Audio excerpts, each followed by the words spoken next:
Welcome to the Fire and Earth podcast with your hosts, Jason Mefford and Kathy Groover. Fire and Earth, giving you the keys to unlock your limitless potential. Welcome to another episode of the Fire and Earth podcast. I'm your co-host, Jason Mefford.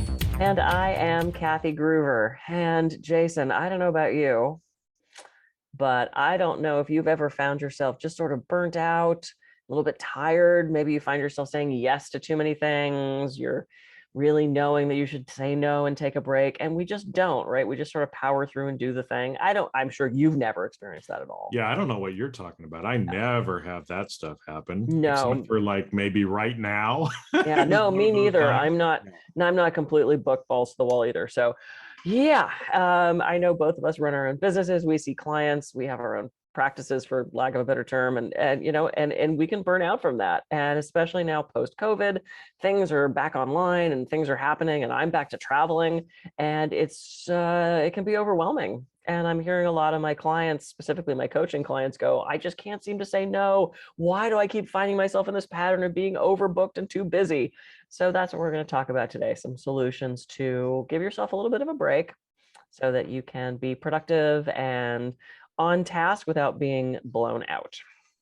Yeah, because I think a lot of times, especially if you're an overachiever, and the fact that you're listening to podcasts when you don't have to probably means that you're an overachiever, like the two of us are, right?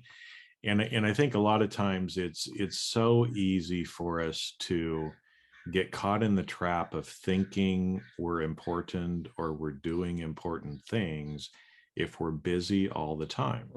And so, most of us equate a lot of times our self-worth. I know I've done this where, oh, I'm so important because look how busy I am, right?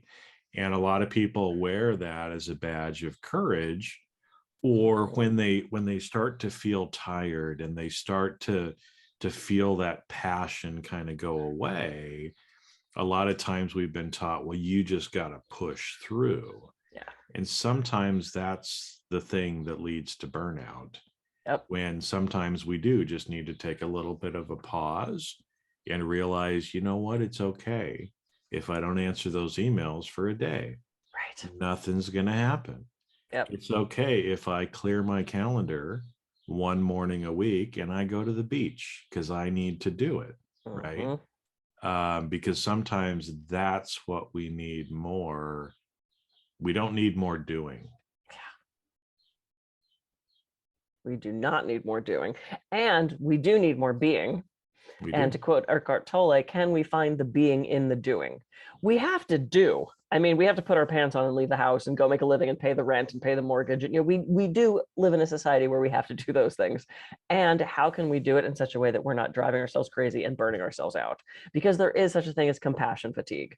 And being that my practice is probably, I think I'm maybe at 50-50 or 60-40 of massage and coaching. And then there's all the travel with the speaking and the writing. That's a whole separate thing. And this week I found myself having 5 clients a day, which I haven't had in a while, from a desire to not have 5 clients a day. But this week, for some reason, I had 5 clients every day, and it was a beautiful mix. It was a beautiful mix of massage and coaching. But I still found at the end of every day, I came home and was like, oh my God, I'm just exhausted, because the coaching stuff's emotional. That's emotionally and intellectually draining. And the massage is physically and emotionally and intellectually draining because everyone talks to me on the table. So I feel like I'm still kind of coaching, even though they're, laying face down and not sitting across from me in the chair. So it's like, and again, I've had so many clients say, how can I got to say no more. And a couple of things that popped into mind as we talked beforehand about doing the show was, some people have the saboteur of the pleaser, where they feel like they can't say no to things.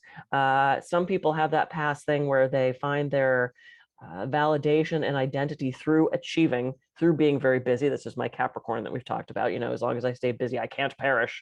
And sometimes it's guilt, And the fourth one, let's be realistic. Sometimes there's a shit ton of work to do. Sometimes there is a workload. Maybe there's a project that's due. Maybe there's a deadline where you do have to power through and work. And so one of the things I encourage people to do is, rather than waiting for that one vacation a year, or that finally I have a weekend free. Make sure you're taking little breaks throughout the day. And maybe that's 5 minutes of meditation. Maybe it's stretching. Maybe it's laying on the floor and staring at the lights. Maybe it's walking around the building. You've got to find a way to take daily breaks to make sure you're not burning yourself out. So that was my first little tip of what to do to make sure you don't lose your mind. Yeah, because I think, a lot of times, I mean, I've seen that too, where even, this week, like, what was it, Wednesday of this week, from literally 10 o'clock in the morning until 4 o'clock, 6 hours straight, I was on calls, right? I had just enough time to get up and go to the toilet, pretty much come back. Yep. At the end of that time, I was exhausted, right? Because again, like you said, coaching calls, other things like that are emotionally draining for the coach as well. And so, like you said, taking those little breaks, and we've talked about this before on the podcast, about taking little breaks, trying to, make sure that you're putting some blocks of time during your day so you can go for that walk, or you can, sit in meditation for 5 minutes, or breathe, or, do some different things to kind of break it up and at least get up out of your chair. Yes. That will help as well. But what I think is interesting, and like you were saying, there's a lot of people saying, how come I can't say no? And so maybe we need to go there a little bit too, because a lot of times, we I think it was Warren Buffett, I think, that said, you don't have to-do lists, you have don't do lists, kind of a thing, right? And it's like, we need to learn how to say no, because most of us, again, that are overachievers will try to overcommit ourselves. And if we overcommit ourselves, then we don't get all of our shit done. Yep. And if we don't get all of our shit done, then again, as overachievers, we start being hard on ourselves. We start saying bad things about ourselves. Oh, Jason, you're so stupid. You can't do this. How come you didn't get that done? Look, you lied to that person because you told him it would be here by the end of the day, and it's been 3 days, right? And so there's this subtlety to the whole thing of, by trying to be so busy that you can't get everything done, you're actually beating yourself up more than if you would just slow the fuck down and tell people, no, I'm sorry, I'm not available for that, or I can't do that this week, I'm sorry. Yeah. And I'm finding myself doing that. I had a call from a client who sounded fascinating, just had back surgery, wanted to help with the rehab.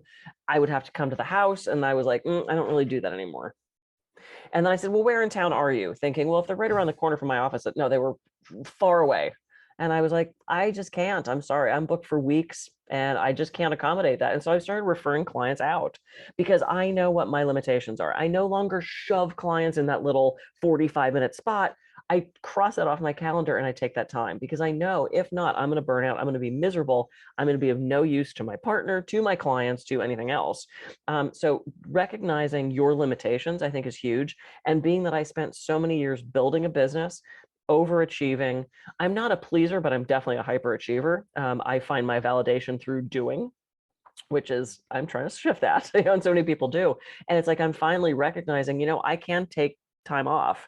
And today, you and I adjust our recording schedule because I was starting to feel burnt out. And I'm like, I need that extra hour in the morning. And you and I recognize when we call each other and go, dude, I can't fucking do it right. We recognize, okay. And I was very grateful for that, by the way, because I could use the extra hour of sleep as well. Right. So. That's why you're like, enjoy your hours. I'm like, you too. So it's important to recognize that. And one of the things that really helped me is I looked at my real numbers make sense, right? So I looked at my budget.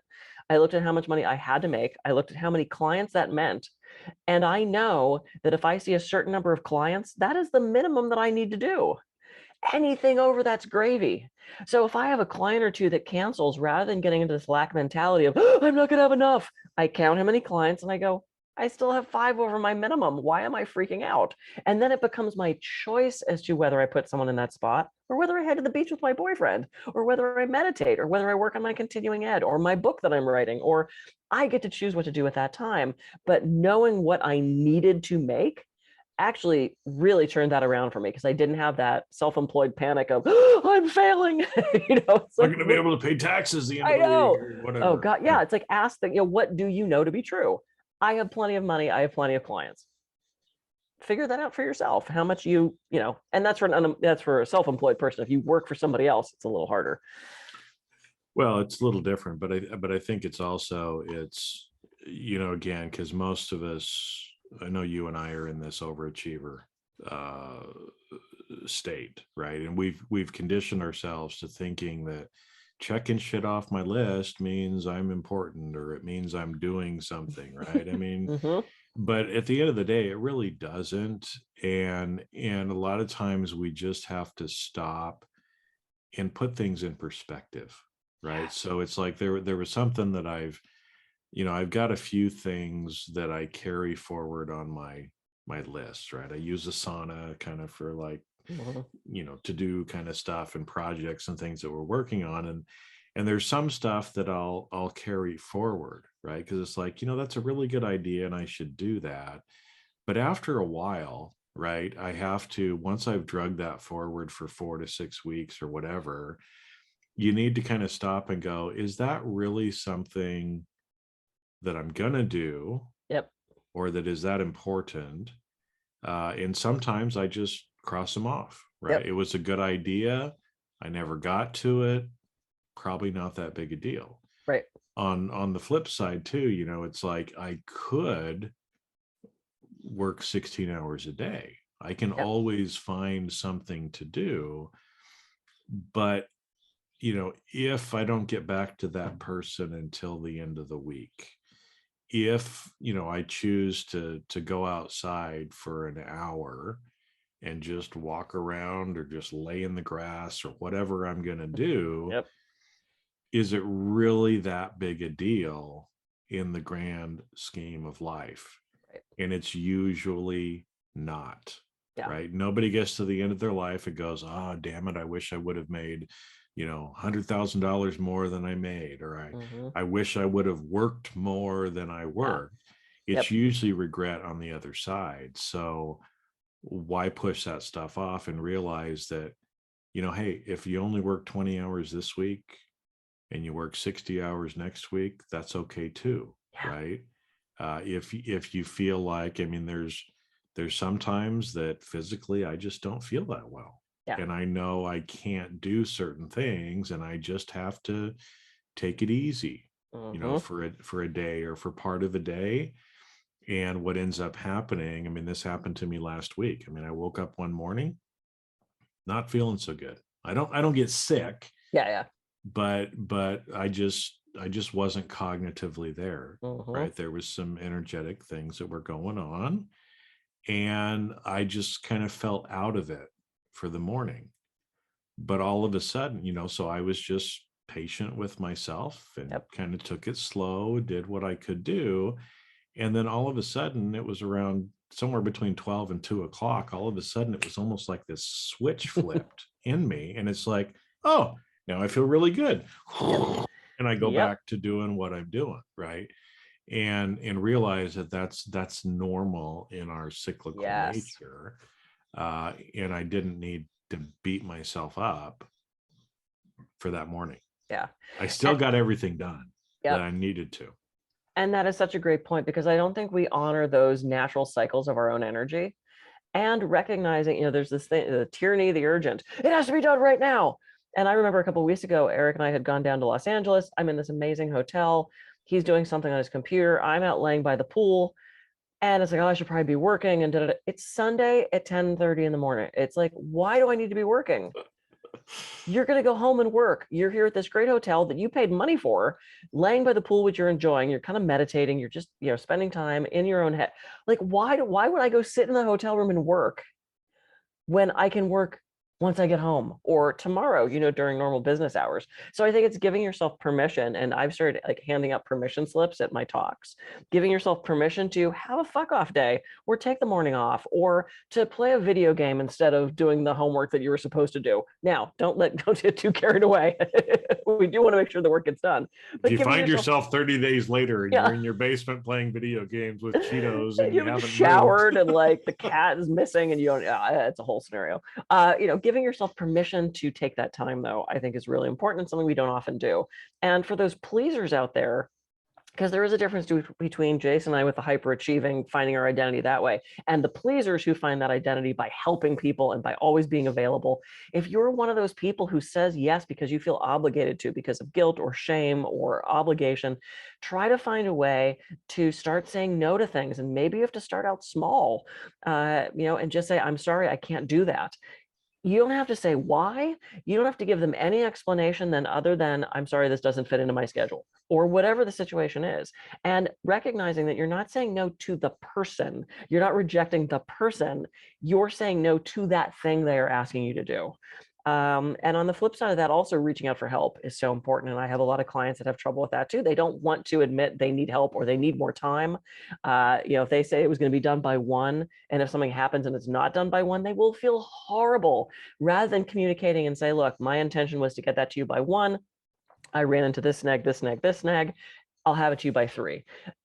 Communicate all of that. I think that's the other thing that gets us in trouble is we don't communicate our needs. We don't communicate status. We don't communicate those things that are actually going on. And that tends to get us in more trouble than saying no. So there's a couple more little tips thrown out there. Good stuff. Good stuff. Yeah. Cause I know, and again, it's okay to take a little break sometimes.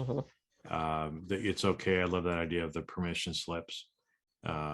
There's a little takeaway everybody can do, right? Just go make yourself some little permission slips, write them out and put them next to your desk. And when you're feeling like it, it's like, I'm going to take this one that says, I'm just going to go for a walk right now. Okay. Yep. Thank you very much. Right.